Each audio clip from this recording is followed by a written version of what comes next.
This is Kit Merker here from Noble 9, and I'm with one of our customers, Derek Osborn from Flexera. Say hi, Derek. Hey, how's it going? Nice to see you. Maybe before we get into this, I know we're going to talk a little bit today about how you're using Noble 9, but maybe just give us a little bit about your background and your role so everybody understands where you're coming from. Yeah, sure thing. So I'm the incident problem and service level manager for Flexera globally. I've been with the company for nearly 3 years. They hired me and created my role as a greenfields role. So I sort of started off building the major incident and problem functionality, and once got the base level processes and policies up and running, then moved on to service level side of the business, and yeah, I've been building all three of those sort of functions ever since. So you've been with Noble 9 for a few months now, but when you think back to kind of where it all began, right? I know you've been working in the SLO space for a couple of years. Maybe just tell us, like, what do you wish you knew then? What is it that you're hoping you can convey to somebody else who's in the same position as you back then? Yeah, sure. I mean, initially, I when I started off with SLOs, it was quite daunting. There wasn't really anything available, and we ended up building our own custom tool using Grafana as the presentation layer and a Prometheus database backend. And that was pretty good for a time. But I mean, I think the only thing I would tell myself was that when you come across Noble Nine, trust your instincts and go with it, because it's been a very positive engagement from day one, and right through the initial process of building a POC to becoming a customer. It's been a really great collaboration all the way through, and I've any issues we've ever had have all been taken on board and worked through, and the help from Noble Nine staff has just been fantastic. Well, I appreciate that a lot. Well, let's get into the details a little bit. What are some of the features that you're using on a daily basis? Where are you looking at the product? How does it fit into your daily workflow? For me, I use the Noble Nine dashboard daily just to check our service health. First thing I do in the morning is have a look through and see whether or not there's been any you know I guess reliability decreases overnight. Whether there's been incidents or minor issues, or what the case may be, and see what's happening. Whether our services are doing what they're supposed to be doing for our customers. Um, and and because we're still in the new phase, the early phases of starting out with moving everything to Noble Nine, there's still a lot of going through and reviewing, making sure we've got the right SLO thresholds in place, and also looking at, okay, do we need to turn on alerting for this because of that, and that kind of thing. So, but yeah, just definitely from a first thing in the morning, from a how are things going overnight. It's always good to know if there's anything happening, and then if I do see stuff, then I go and have a look in team crash cards to see what's going on. Now, are you the only person at Flexera that's using Noble 9, or who are some of the people and how are they using it across Um, the organization?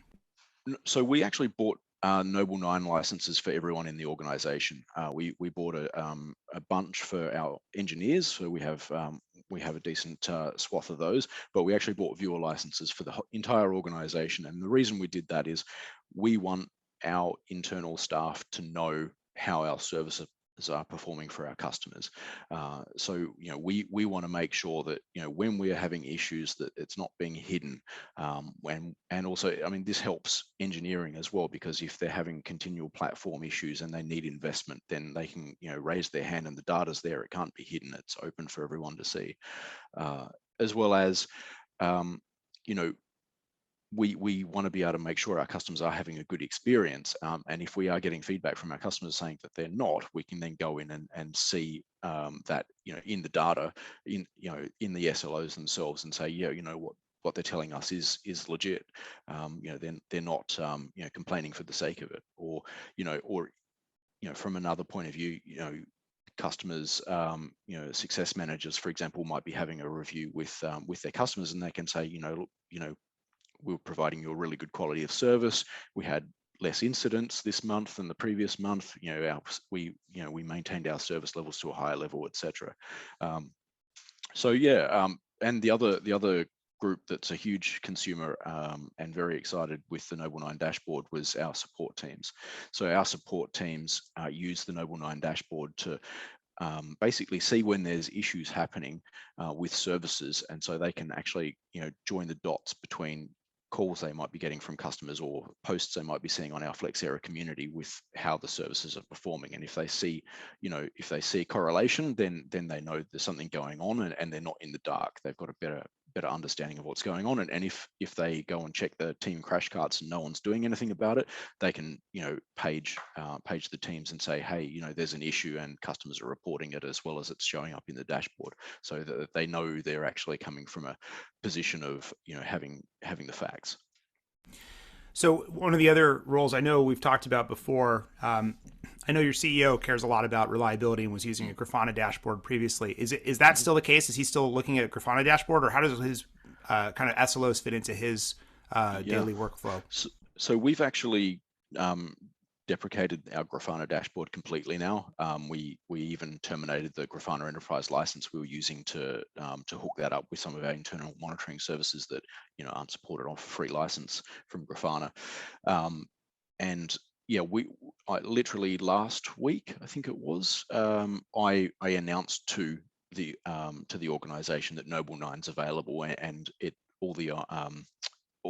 everyone in the organization has an icon in their Okta apps dashboard to click on Noble 9, so everyone has access. And I'm quite confident that our senior leadership team, based on the likes that I got from them, when I made that announcement, are using the new dashboard already. So, but the way I know that they used the old one for sure is, if they were going into customer meetings, for example, they would actually look at the dashboard and see what level of service we'd been providing that customer. And so if the customer did have any issues, that when they raised it, they wouldn't be, blindsided by that. Or conversely, if they had a good story to tell, hey, we've been providing you, a really great level of service, then they can say that knowing that it's factual. So we talked a bit about kind of incidents and the issues there. Can you maybe share, how does it work, or how does Noble 9 help you with the normal run of the business? Thinking about daily decisions around feature investments and technical debt, alerting, annotation, some of the other capabilities I know that you're using. Can you maybe just walk us through sort of how those fit into your workflow? Yeah. So it's definitely early days, but it's definitely something that is becoming, at least from my point of view, a huge part of it. So if I see issues going on within Noble 9's dashboard to indicate there's a service issue somewhere, then I can follow that and see whether or not there's a problem being looked at already in the crash carts, which our teams are pretty responsive. They are usually on top of things. However, when we do have a major incident, it's actually really good from a point of view of being able to see when the service level has actually gone back to normal. To say, okay, yeah, we've definitely resolved it. We don't need to go and ask a customer, hey, are you seeing that issue resolved? We can actually see the performance has come back to where we would expect it to be. It just gives us more confidence in those scenarios that we have in fact resolved the issues. So we're not currently alerting via PagerDuty with Noble 9, but that is something which we will be doing sooner rather than later. At the moment, we're just alerting into Microsoft Teams, and everyone in the organization can actually see those SLO alerts in our what we call it, SLO dashboard alerts channel in Teams. So those alerts are currently available for everyone within Flexera to see. So if they look at the dashboard and they see that there's something in red, they can also go across to Teams and see, okay, well, that's alerted to say, hey, we've burnt down to 10% left of error budget. And you intend to keep the teams in parallel to PagerDuty in the future, right? So you can have different alerting. How do you see that working? So I think that's going to be a really good, I guess, historical feature for us. So we can actually, go back and see the history of the alerts in just like a separate location, or almost like an audit trail, for want of a better description. I mean, yes, we'll have PagerDuty as well, but we're probably not going to be putting all the SLO alerts into PagerDuty, because we don't want to wake teams up at 3 a.m. in the morning for a minor error budget burn down that then self-corrects when scaling kicks in. So it'll be probably those bigger alerts, where we've had a massive, issue that's caused the actual service reliability to come down quite quickly. So we'll be going probably more along those lines. And we've certainly had a couple of cases where SLOs have picked up problems before traditional monitoring has, and we'll definitely be alerting on those scenarios for sure. So when you think about the build versus buy question about SLO Mm, platforms, this is something that I know a lot of people have over the last couple of mm, years taken the Google SRE book and they've said, "Hey, mm, we're going to build an SLO solution," and they've started to mm, build that internally. And you went through this experience, right? mhm, Maybe you can paint a picture for us a little bit of like what the mm, world was like before managing and maintaining and building this mm. for yourself versus now using Yeah. Noble Nine. I'd love to hear your thoughts on that. Yeah, absolutely. I mean, I think for us getting our feet wet with the Grafana solution was a good experience. It showed us why it's best to actually get something that's purpose built, fit for purpose, and off the shelf. Admittedly, I don't think your solution was available at that time when we first did this. Probably 2 years ago, I think is when we first started. But initially when we started out small, we were really only monitoring one major application with SLOs. We hooked up New Relic to Grafana, and we got some data into it. Spent several months, getting engineering resources to come up with the queries and come up with the visualizations. And basically what I did is I was the project manager effectively. I came up with a quick and dirty mock-up in Microsoft Paint basically, and said this is what I want it to look like, so that way they knew what they were aiming at. Here's the requirements basically. Um, and and like it took probably 3 or 4 months of work just for one application. And then we started adding more and more applications, and it was just getting quite painful to add new things to and unwieldy, even after we added a CI/CD pipeline to the thing and had everything, being, sort of going through a dev environment and then being pushed into a production environment. If anything, it actually made it more difficult to maintain rather than less difficult, because people would, make changes at the same time, and then they'd kill each other's changes by accident. Um, and in the end, I knew that we had basically restructured our entire application suite into what we now call Flexera One instead of siloed applications. So all of our applications are now working together and are presented as one platform to our customers. And so we needed to restructure the SLO dashboard to to basically be meaningfully linked to that. Because just the way our applications work now, they're all heavily intertwined. They're not all siloed anymore. Um, and I just looked at it and I just went, you know what, this is too hard. And luckily, not long after I sort of reached that conclusion, we one of our directors got an email from Noble Nine, mentioning that you built a new platform to manage SLOs, and he sent that on to me saying, hey, this might be of interest. And when I read through it and had a look at the videos online, I went, you know what, this really does look like what we need, because it showed creating SLOs in 5 minutes, and it literally is that quick. As long as assuming you know what the query is that you want and the query works, it's that quick. And a lot of the time that is the case. There are some situations where you have to sit there and refine the query a bit, but that's certainly not a Noble Nine issue. That's a data source issue. And it's just so easy to go in and change an SLO threshold. If you discover that threshold is wrong, if you've not been generous enough with the threshold, I guess is one way to put it. Whereas with our old system, like literally, I mean, I'm not a coder. I've never been a developer. I would have to go begging for a resource to go in and change the way the queries worked in our old dashboard, simply because all the thresholds and everything were in queries. And I deliberately didn't give myself admin rights to the system because I didn't want to break it accidentally, because I didn't understand the code behind it. So whereas now in Noble 9, I can go in and I can fine tune things when I need to. I don't have to go asking someone else to do that. So it also, for the teams that are using it as well, it means they can do the same thing, and they can add in new SLOs far more easily, far more quickly.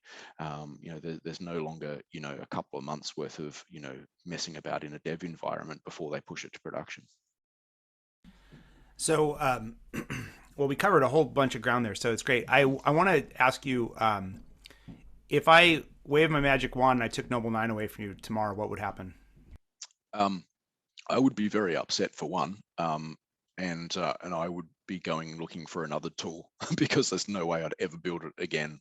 Um, I'd be pretty upset, to be honest, because it's been a great tool, and working with your teams has actually been incredibly constructive and really pleasurable. I only work with a couple of vendors, and you guys are right up there at the top of the vendors that I really enjoy to work with. There's only a couple of you, like you guys and PagerDuty, are the ones I like to work with, because you're really invested in making us successful, and we appreciate that. Appreciate that. Well, we're good friends with PagerDuty, and they set a high bar for us to stay with. Um, I want to just take a second and pivot a little bit, if we can show and tell. So I know, for the audience here, we did a little prep, and you gave me a little tour of the Noble 9 and your environment, and you are a total whiz at it. I think you're more of a power user than I am. But unfortunately, for data privacy reasons, we can't share the actual live screenshot. So you took some photos of the screens and blurred out some things. So do you want to just take a minute and let's just walk us through and maybe set some Sure. context about how it would work if it was live, if it was actually in your workflow, how it would work. Let's do that. Sure. I'll just share my screen. Okay. Um, so can you see that okay, Kip? Yes, go ahead. Cool. So this is the service health dashboard, and as you mentioned, I've blurred out our application names just so that we sort of keep that information confidential. But basically, what you can see here, I'm using the Circle Plus icon view. That's my favorite view personally. You can see these services in grey are ones we're currently building. The data isn't flowing into those yet. We actually need to go back and fix the queries because we ported the queries over from our old environment and haven't had a chance to actually fix the queries to make them work properly in Noble 9.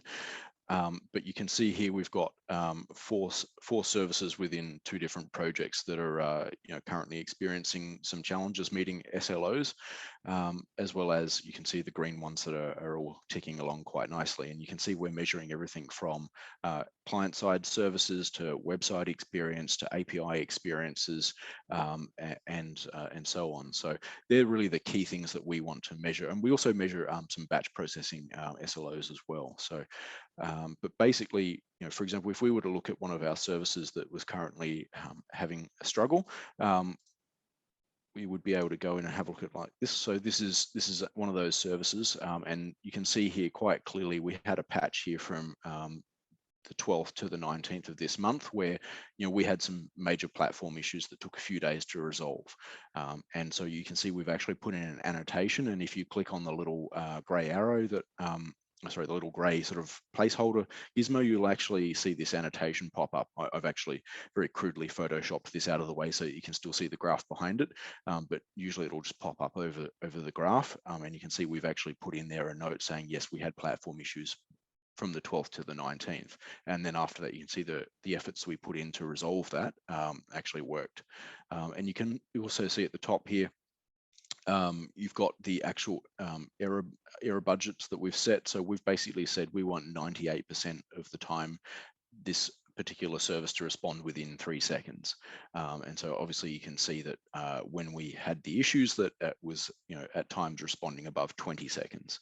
So you can quite clearly see what we've set as the targets here. And so we believe in this case a good service is less than 3 seconds for this particular service, which it's a little bit like an API. But it because of the way it returns data, it's not a milliseconds response time. It's a usually about 1 to 2 seconds.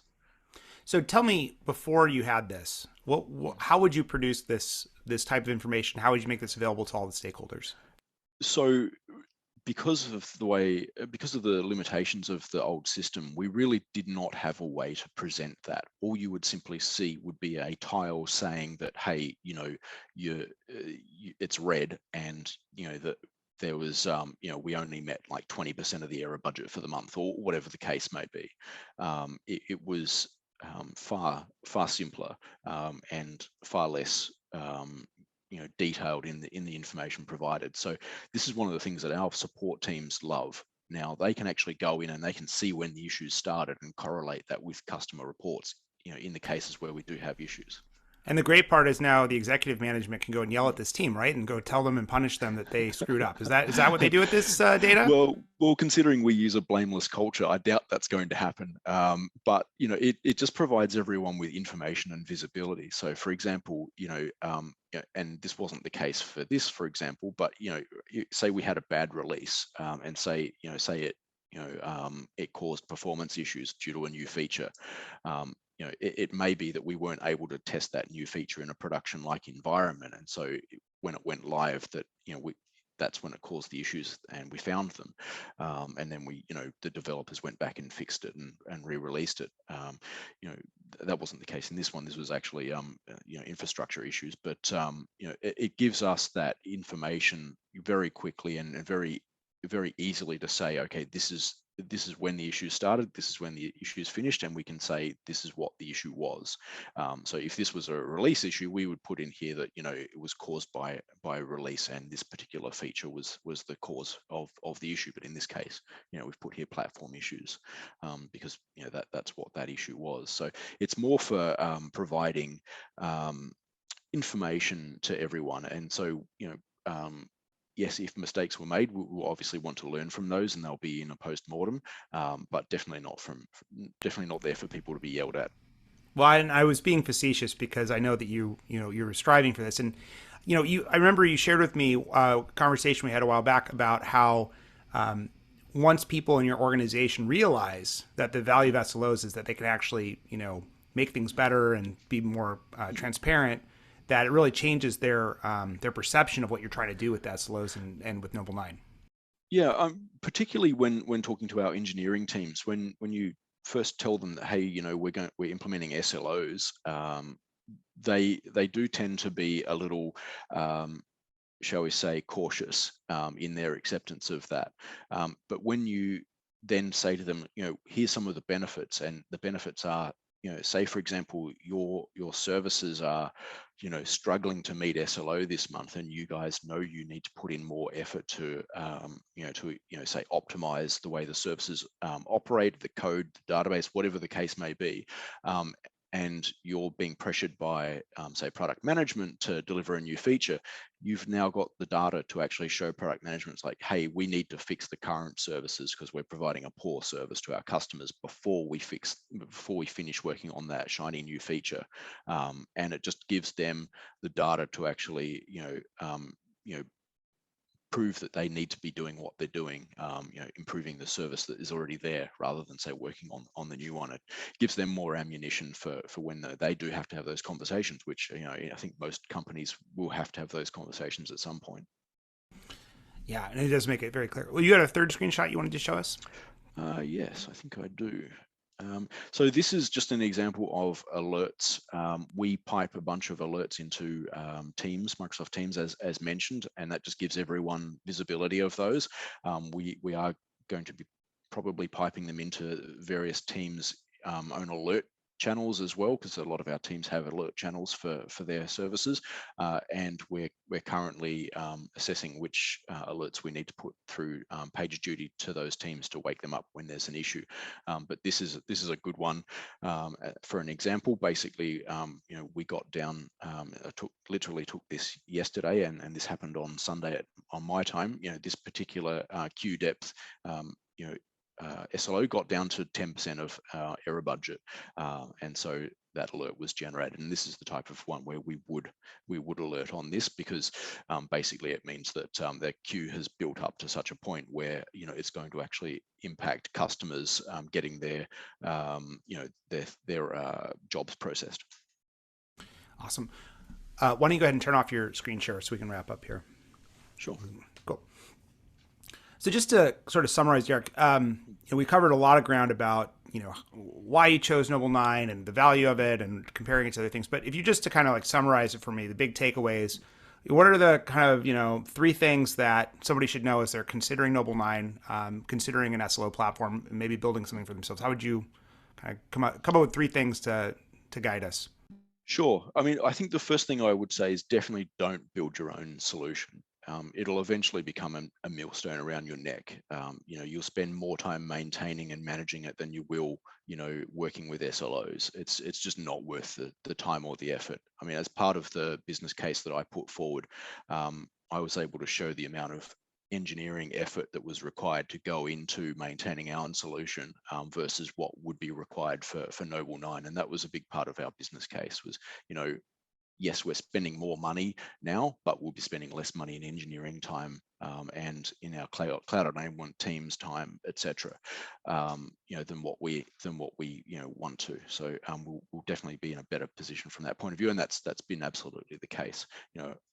As the account owner for Noble 9 within Flexera, I'm able to manage this solution myself, and I only need team's help to actually, work out which queries we want for new SLOs and whatnot. And that's a really easy collaborative process. And once we work out the queries, it's 5 minutes to set up an SLO, and then we can come back and fine tune it really quickly and easily. We don't have to have a project meeting every week to go, all right, guys, have you fixed your query yet? Or guys, have you built this?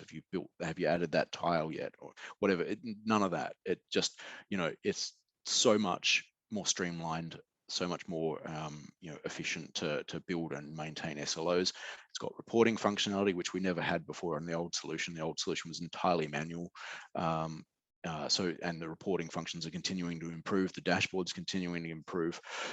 So from my point of view, there are other SLO solutions out there that I've come across since joining forces with Noble 9, and my assessment is that Noble 9's the easiest solution to use, the most powerful solution to use, and just working with Noble 9, staff to build what we've been building has just been a really great collaborative experience. Noble 9's not the kind of company that sells you something, throws it over the fence and walks away. That's a huge thing for me. I do not like organizations that do that, and I sincerely hope Flexera doesn't do that too. All right. So I guess the other thing I would probably mention is, if you're unsure, do a POC with Noble 9. That's what we did, and that's how we assessed the product.